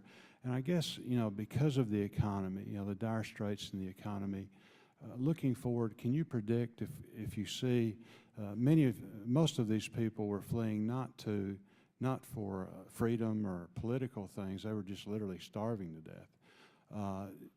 Can you look forward and kind of give us a prediction if you see, not naming countries, but just what are the chances of that? And then again, can you give us some advice as far as planning for the future, to make arrangements if those kind of situations occur?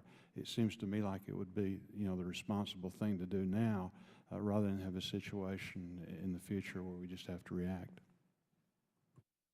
Anybody in particular? Let me just say that Any or all? clearly if there's one country that is sort of most in danger is Haiti. I mean, this is a very small island with close to 10 million people living at levels of an African country in the midst of a civil war, very different from almost any other country in the hemisphere. And clearly, this is an unstable situation, and it's going to be there for many years. I think the first solution is what we're trying to do now with many other countries to begin to provide Haiti with the basic elements for development. And I think that that's the absolutely crucial.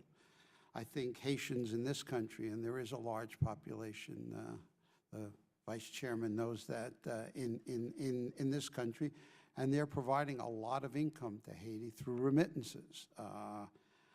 I don't think there's any magic wand on this. I think if war breaks out anywhere, we have the large Central American population in Washington and throughout the country, in part because of the wars in Central America.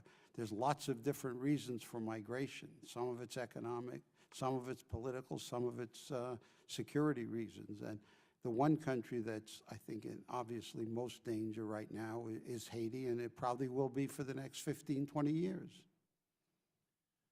Sir, the U.S. has provided the equivalent of 2 Marshall Plans to Latin America in the post-war era, the equivalent in dollars.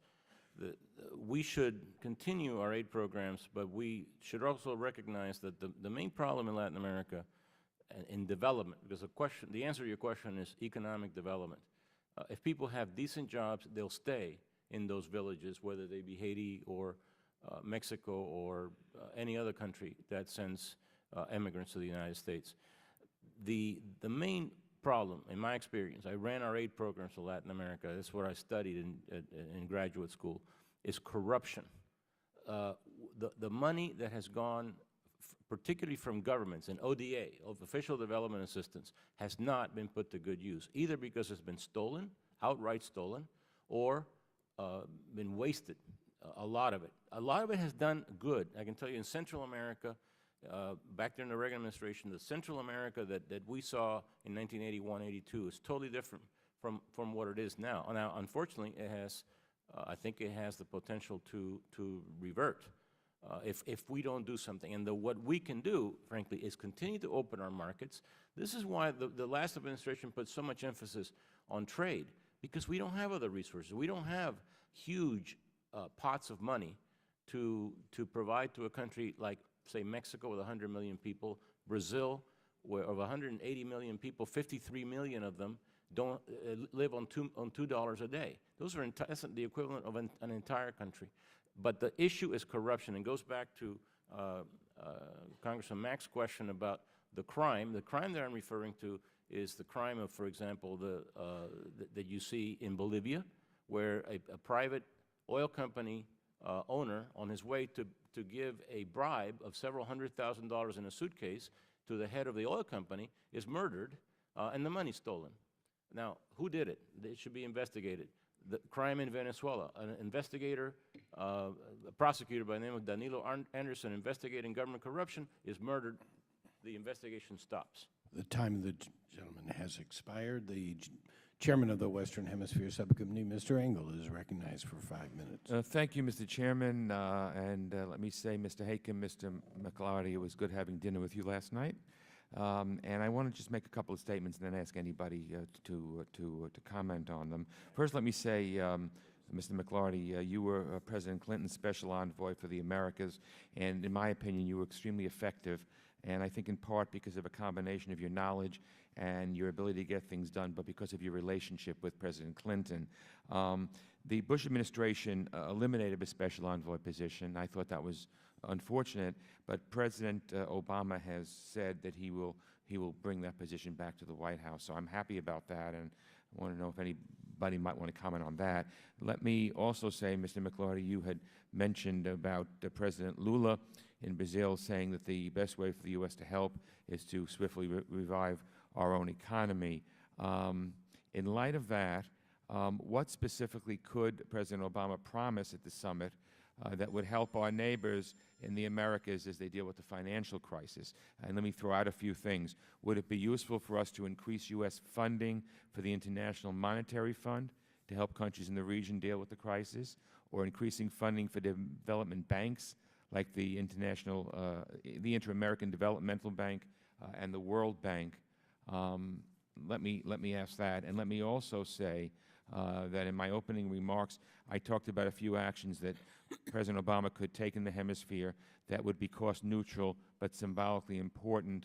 One of the things I think might be a greater commitment to combating illegal firearms trafficking from the U.S. to Latin America, which I think could in part be shown by sending the Inter-American Convention Against the Illicit Manufacturing of and Trafficking in the Firearms, Ammunition, Explosives, and other related materials. We call it SIFTA, sending that treaty to the Senate for ratification. Anybody would like to comment on any of the things that I've mentioned? Thank you. I'll try to comment very quickly. Number one, I do think the envoy position should be reestablished, and President Obama during the campaign promised that. I think it can be quite an effective coordinating position if done properly, and of course you've already seen other special envoys appointed to other regions of the world, so I think it would be a particular mistake not to have a special envoy for the region. Number two, in terms of the overall U.S. economy, I think the first step is for President Obama to really engage in serious consultations with major trading partners within the region and also other important relationships in the region due to proximity as well as trading relationships. Thirdly, I think there is a case to be made for increased support of the agencies that you noted, but there has to be, and I'm sure you would fully agree, strong accountability if any additional funding is put forth. Those would be the three comments I would make, and I would defer to my other colleagues to finish your questions. Thank you very much for your gracious hospitality last night. Thank you. On the specific items, I think that should be mentioned early on in the crisis. Last fall, the U.S. did make available $30 billion in currency swaps to 4 countries, 2 of them in this hemisphere, Mexico and Brazil.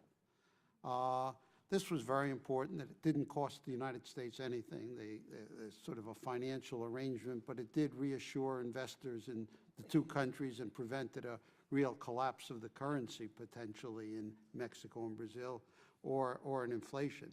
And those 2 countries, I think, are the most important in terms of our bilateral relationships with them.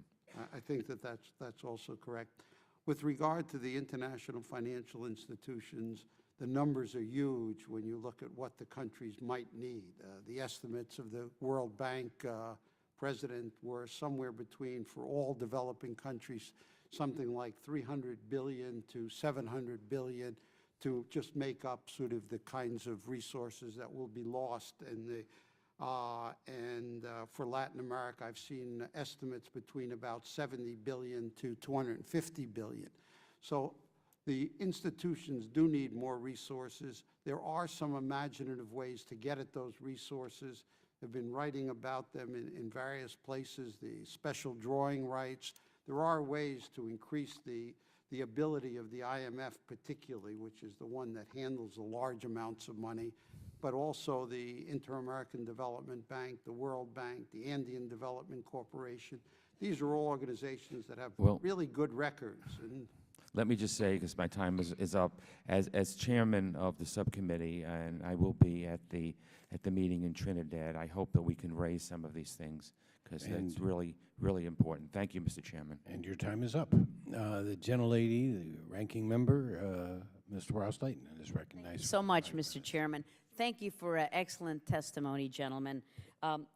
Would you all agree that failing to move forward with the Colombia FTA sends a negative message to our allies that the United States cannot be relied upon, and that cuts in spending for Mexico that were included in the omnibus tells the Mexican people and those fighting the drug lords that they should not count on the full support of the United States? And Mr. Hakim, on Cuba, first of all, condolences. A Cuban wife, you can commiserate with my husband, Dexter, on your plight. I'd love to do that. All right. You refer in your written testimony to the need for an end to the Cuban embargo, but you add whether justified or not. So are you suggesting that we ignore the conditions present in the U.S. law about freedom for political prisoners, free elections, multi-party system, labor unions should be established simply for reasons to send a message of change into the hemisphere? And thank you to all three of you. Whoever cares to answer would be fine. Thank you.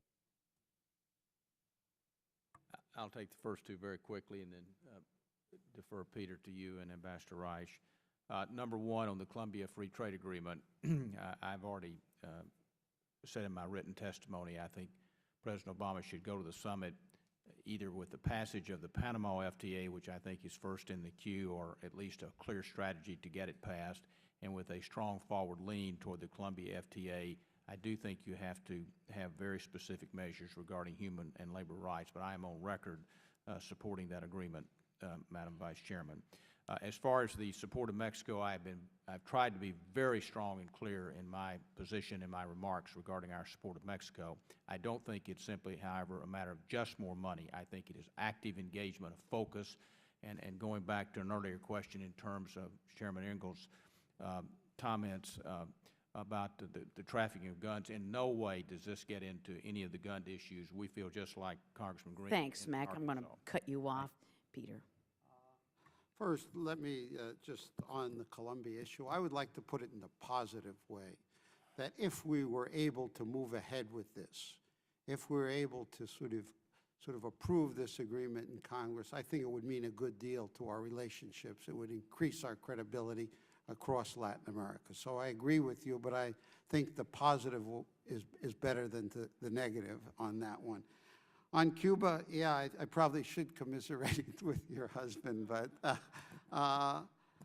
let me say, I think we're all after the same thing. If you read the full item under Cuba in there, I think Obama should not only go to Cuba with some idea that there is going to be some opening, but that he should make clear that he expects the other countries in Latin America to worry about political and economic opening, to worry about democracy in Cuba as well.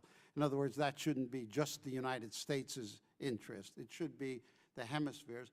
And right now, it's impossible to work with the rest of the hemisphere because our policy is so far out of line with everybody else in the hemisphere.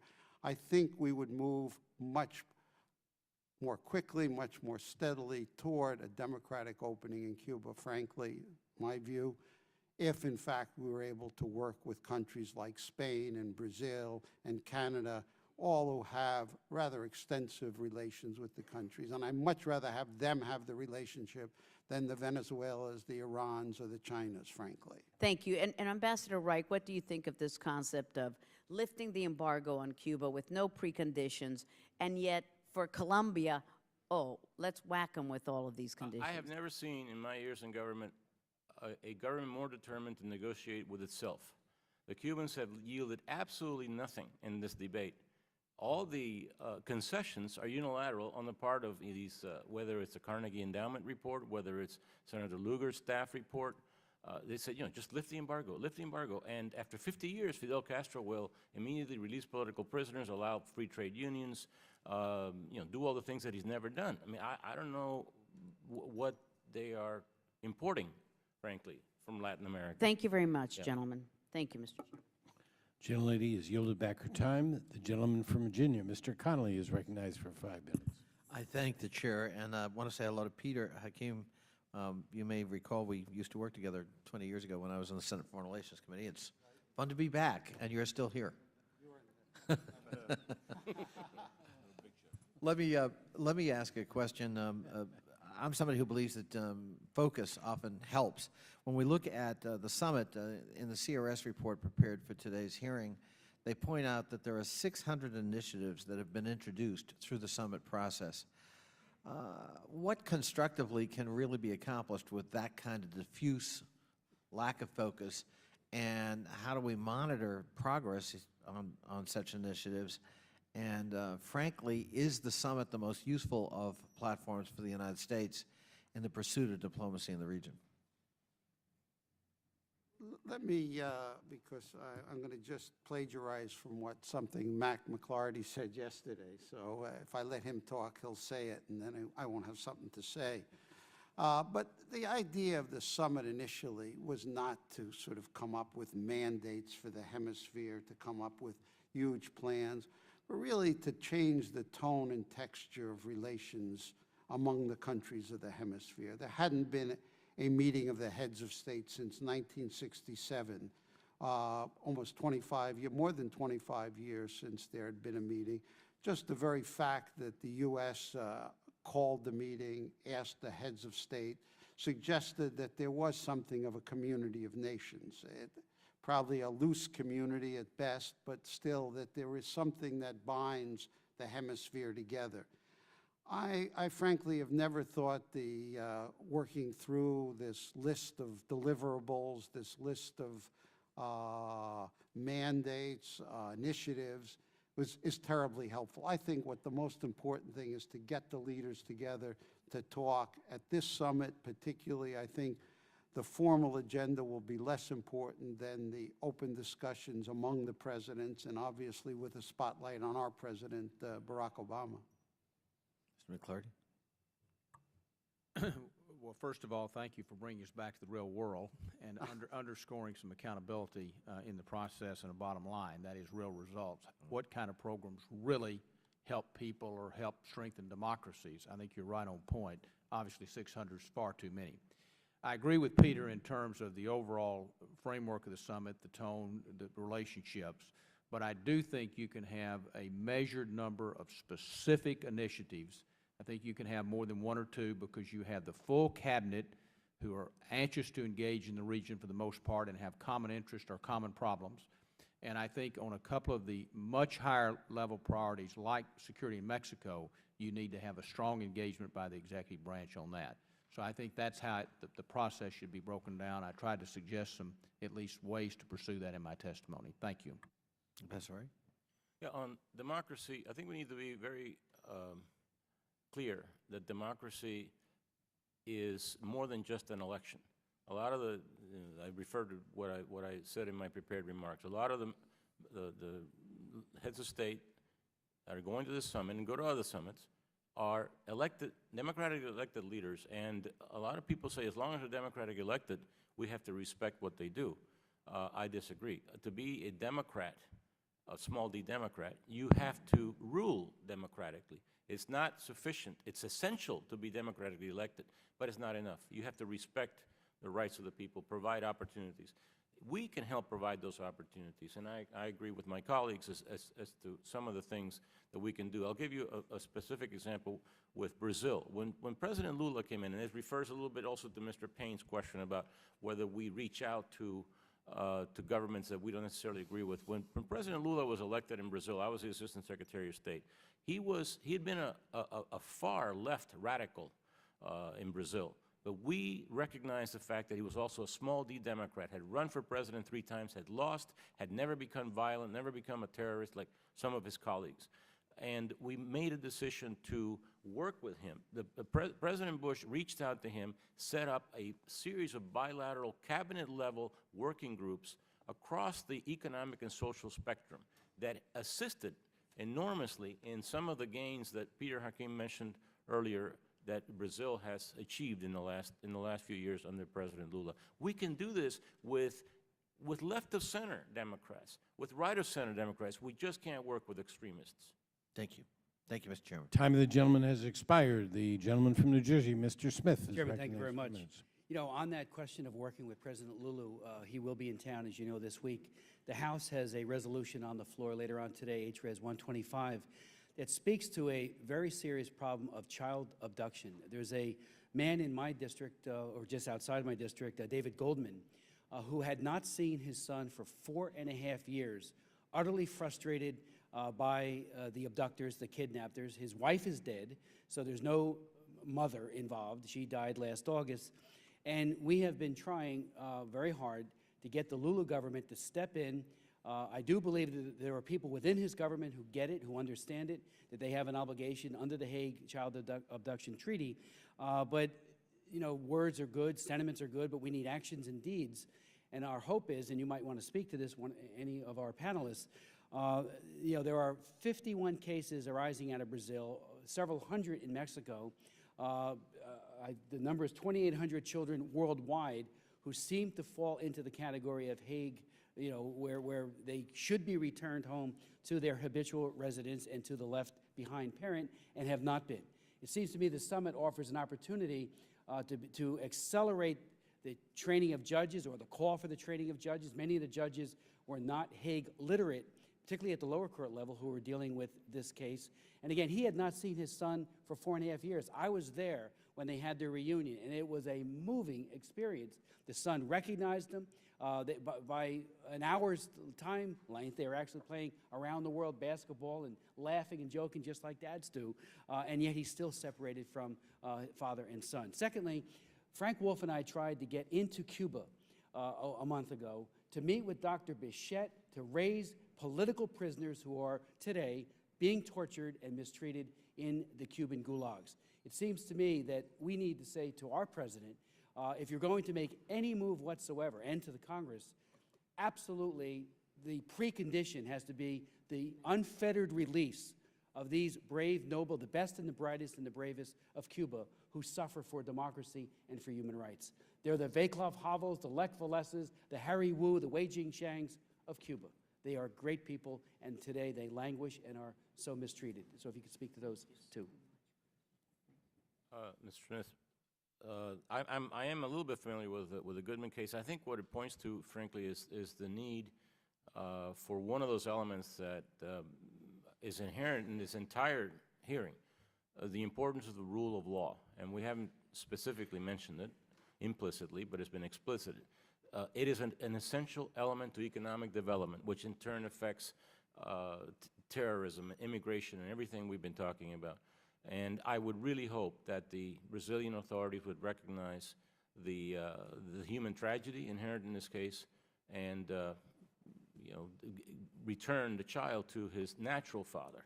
But I'm not a lawyer. I don't represent anybody in this case. As far as Cuba, I agree with you completely. What I understand also, you mentioned, I'm glad you mentioned the case of Bissett, a doctor, Afro-Cuban, who's been in jail because he opposes the government's forced abortion policies, for example. I mean, this is a moral case. And yet Castro despises him personally because, among other things, because he is Afro-Cuban, and Castro believes that all Afro-Cubans should be very happy with him because he told them that he had liberated them.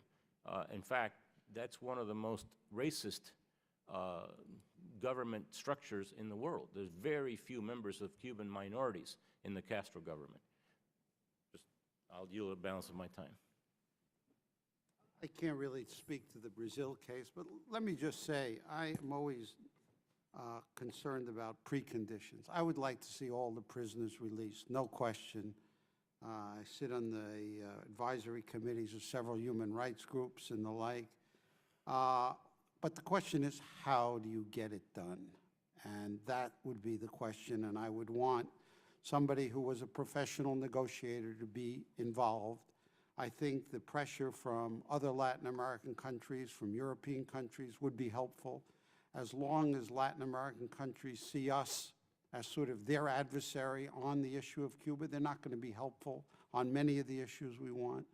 It seems to me that the outcome in a year, 6 months better, 3 months even better, of beginning to get these prisoners out of jail and back to good health and back to good nutrition is crucial. But the question is, to make it a precondition may, in fact, lengthen the time they're in jail. They make it The time of the gentleman has expired. The gentleman from New York, Mr. Meeks, is recognized for 5 minutes. Thank you, Mr. Chairman. So much to say, so little time. Let me just try to get some points out first before we run out of time.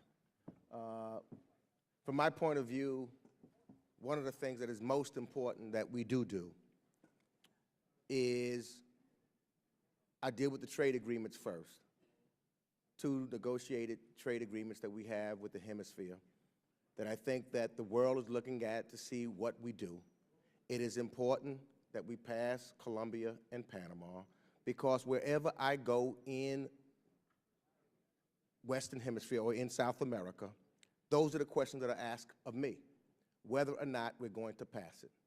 And when you look at what Colombia has done, as I think stated here, if you look at Colombia now as opposed to 10 years ago, there's no question of the tremendous progress that they've made and continue to make. If you look at it from a selfish point of view, you know, as far as whether or not there is a bilateral trade deal, whether or not we are accepting goods into our country and them accepting our goods into theirs, it is no question about it. So to me, it sends, and it would be important for the President of the United States to send a signal to the rest of the region that, yes, those trade agreements that we've negotiated with both Colombia and Panama, that we are going to pass them. I think that's tremendously important. I think that it is also important that we realize and talk about what we can do in the region as opposed to pointing fingers at everyone else, understanding that a lot of the countries that people are pointing at and others, there's abject poverty. And I think we would be more constructive if we were talking about how the United States could be more facilitating or an inclusion in the region for poverty reduction and social inclusion. That's also with reference to the Caribbean, who has to be an integral part of this conversation. Because when you talk about these areas and we point fingers and you try to put people down, the question, the fact of the matter is, and this is the good thing, that democracy is alive and well. And I think sometimes people forget what democracy is. Democracy means that the people go and they vote and they choose the way that they live. Now, I've been to Venezuela. I've seen some of the elections there, and I've got to tell you, the people have come out to vote. Same thing in Bolivia. Bolivia, for the first time, has an individual who is indigenous to the country. And therefore, just as presidents of this country go to their populace who they support, who supported them, that is what's happening with some of those presidents there. It is called democracy. Now, democracy, you know, we call it democracy in the United States. Yet, 50 years ago, and this shows you how long we've come, 50 years ago in the United States, my father couldn't vote in the South, but we still called it democracy. And we said if any country looked bad at us or called us names, even then, we said, shame on you, who are you? And now we come back, and we've made great progress in this country, to go to these same countries and try to tell them, who are you, when we wouldn't want it to happen to us. We should first look at the mirror, in the mirror, to determine the man in the mirror before we start going like criticizing everybody and saying we're going to divide this hemisphere up. The hemisphere itself in South America, they're trying to come together. But yet we're trying to divide them and make them choose, if you want to be with us, you got to be against them. What good is that? So what is the role that the United States is going to play with UNISOR, who's trying to come together so that they can have regional security, which if that happened, that helps us. You talk about, you want to prevent it. If there's regional security, that benefits us. So why aren't we talking about how we can properly interact with UNISOL so that we can make sure that we're now working well on the entire hemisphere for the benefit of all? I mean, part of this hearing, I'm hoping, I wish that it wasn't on televised, because I think the people is laughing all over the place saying, what's going on here? And we call ourselves the United States of America who want to promote democracy when we're, it's almost hypocritical. And that's the problem. Sometimes people are looking at us as hypocrites. This conference will give the President of the United States to show the change that he was talking about, not only domestically, but with foreign policy also. And so I think that there's great opportunity to happen in Trinidad, but we've got to talk with people, respect people, and understand our own history. The time of the gentleman has expired. The cherry on the Charlotte Russe here might be Mr. Delahunt, because we do have votes, and the real question is, do people want to come back? Do people want to come back afterwards? I have 3 suspension bills from the committee on the floor, and the ranking member does as well. We need a presiding officer, but in any event, Mr. Delahunt is now recognized for 5 minutes. No, every member has gone around once, so yeah. I'll be happy to return, Mr. Chairman. I'll take the gavel. You'll take the gavel? All right, well, you get to 5 minutes. You get 10, 15 minutes when you take the gavel? Do you want to come back? No, I don't want to hold our witnesses up. I'll just echo the comments by my friend from New York, but I'll do it in a more moderate tone. I think what I've heard here today a first is of concern, because I think Mr. Meeks is correct. What I hear is words and rhetoric that would divide our policy in very simplistic terms into good guys and bad guys. And we've been through that. That famous, where you're with us or you're against us. I really think that we have to move on, because we saw and have witnessed over the past 8 years what that achieved for us. And at least what it achieved in Latin America was resentment.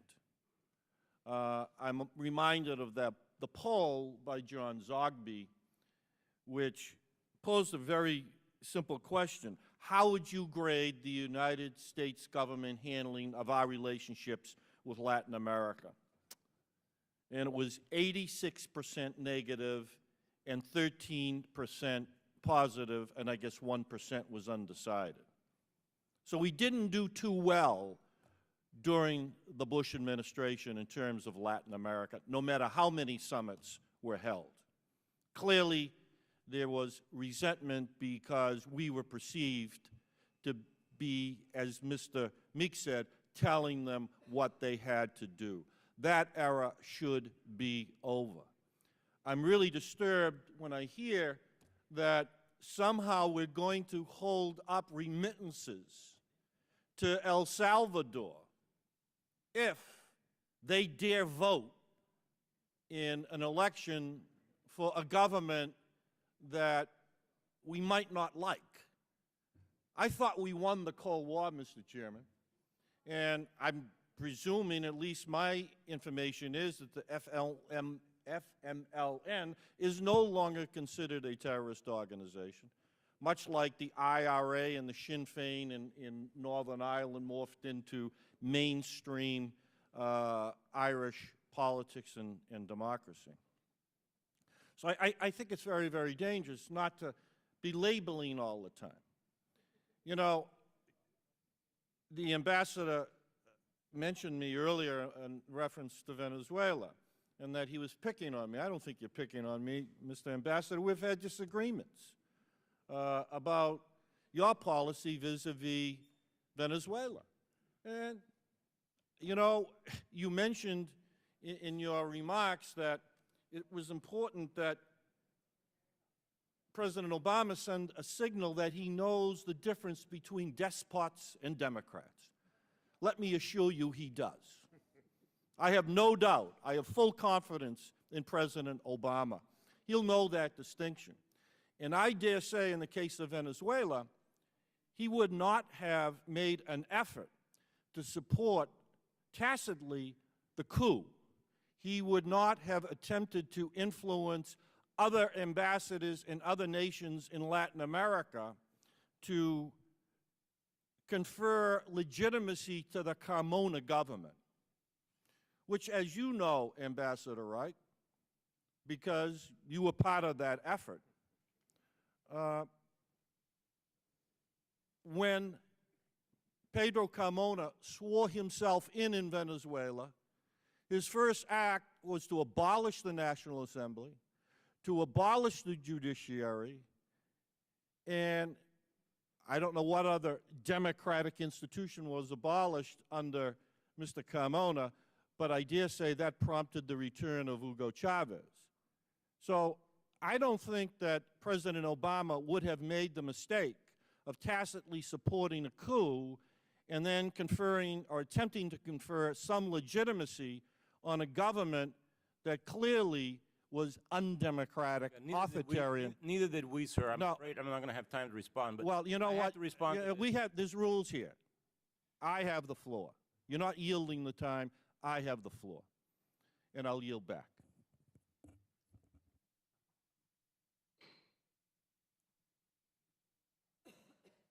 The time of the gentleman has been yielded back. You want second rounds? I mean, we have 6 minutes to get to the floor for votes. You want to chair it? Well, first of all, what are the witnesses? Did you plan to have lunch today?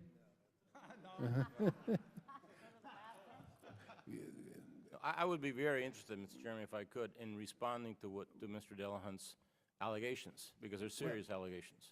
Well, I'll tell you what. I will take time, which I haven't taken yet on this round, and give you a minute to respond. How's that? Very quickly, sir. I was the Assistant Secretary of State when those events took place. I personally ordered... I thought you weren't. I thought that you would... Were you assistants? I guess you would know, but I was told you... I guess I was told that you were no longer To the best of my recollection, sir, I was the Assistant Secretary of State on April 11, 2002. I instructed Ambassador Charles Shapiro to find Mr. Carmona and tell him that if he swore himself in, and this, by the way, is a matter of the record of the State Department, and it's in the investigation of the Inspector General that followed these events, just to make sure we were all telling the truth. State Department Inspector General was doing his job. I instructed Ambassador Shapiro to tell Mr. Carmona that if he swore himself in, violating Chavez's own constitution, that he could not count on the support of the United States government, and we would have to impose economic sanctions. Number one. So, Mr. Delahunt, I'm happy to refer you to If the gentleman would yield, okay? I will yield. I thank the chair. You did not convene a meeting of Latin American ambassadors in the State Department? Sir, to urge them to recognize the Carmona government? The Latin American ambassadors requested a meeting with us to find out... Did you urge them to No. You did not? I did not. That's your testimony here right now, in front of this committee. Okay. The I'll accept that. But Is that your answer? The Is that your answer, Ambassador? My answer is that we told the Latin American ambassadors what we believe was taking place in Venezuela at the time. But I'm telling you that we did not tacitly endorse a coup. What I'm asking you is, did you urge... No, I did not urge... You did not urge the Latin American ambassadors to recognize the Carmona government? No. In the State Department? I do not... You know, I do not... The events of that week, by the way, where nobody in the State Department got much sleep, the events of that week are compressed. I do remember the meeting that my deputy came to me and said the Latin American ambassadors are asking for a meeting. They want to know what's going on in Venezuela. I said, I want to know what's going on in Venezuela, too. I don't know. Because our ambassador, Charles Shapiro, could not find out what was going on. And that's when I told him. He was what I on the just scene said. in Caracas at the He time. was on the scene in Right. Caracas at the time. We did not What was endorse- the Rio group on 11th and 12th? They took action. Do you remember that? Yeah, the Rio group was meeting, I think, in Panama, and they condemned not on the 11th and 12th. It was actually a little later, if I'm not mistaken. It was that weekend. The events were April 11, a Thursday, and I think the Rio group was meeting in Panama Saturday. Saturday night was a night that the Venezuelan military brought Chavez back because, you were correct, because Mr. Carmona violated the Constitution, swore himself in spite of everything that the United States government, in my person, and the ambassador of the United States, Shapiro, told him we were going to have to do. Well, thank you. This is exciting. This is wonderful. This is what I came for, but I got to go vote. So the committee hearing is adjourned. I thank all our witnesses very much. We touched on a lot of important issues, and I appreciate it.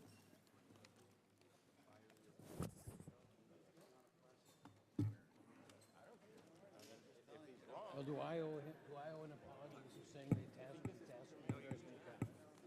Reich, Congressman Smith asked me to give you his resolution that he has on